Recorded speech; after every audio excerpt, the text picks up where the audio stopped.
La parole est à Madame Bérangère Abba, au nom du groupe La République En Marche.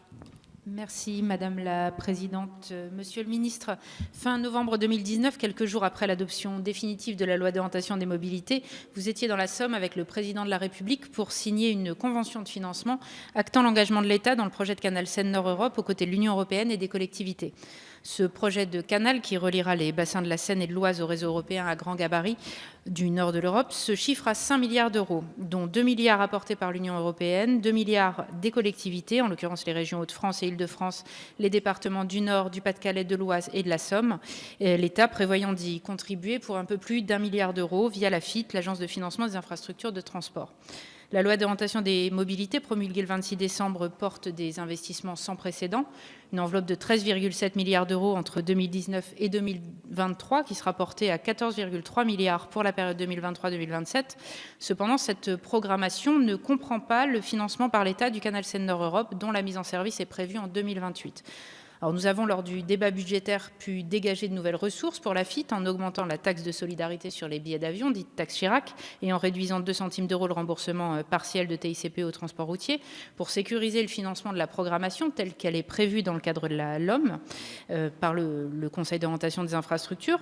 Alors si les ressources de l'AFIT inscrites à la loi de finances 2020 sont bien conformes à ses besoins définis dans la LOM, celles des années ultérieures, notamment pour la période de 2022-2026, devront intégrer cette nouvelle dépense pour tenir compte de cet engagement. Dans ce contexte, Monsieur le Ministre, pourriez-vous nous préciser quelles sont les pistes de financement pour doter l'AFIT des ressources nécessaires? Monsieur le Ministre. Merci Madame la Présidente.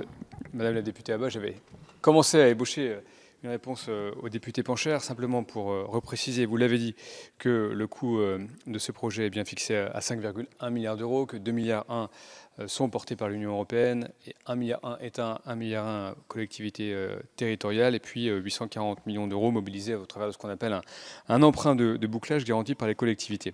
Je vous confirme à nouveau que la contribution de l'AFIT sera assurée en complément de la trajectoire définie par la LOM. Le Premier ministre s'y est engagé dans un courrier le 17 décembre dernier, et les ressources budgétaires permettront de couvrir ce financement additionnel seront définies en 2020 par les ministères financiers pour de premières dépenses en 2021 au travers de la loi de finances. Je vous confirme que ces travaux sont en cours, et sachez par ailleurs que le transfert de la société du canal Seine-Nord Europe aux collectivités locales, comme elles en ont fait la demande, s'inscrit dans cet équilibre général et relève d'une démarche de confiance. La LOM, qui sera complétée par un décret en Conseil d'État en cours d'élaboration, permettra cette transformation au 1er avril 2020. Merci Monsieur le Ministre. La parole est à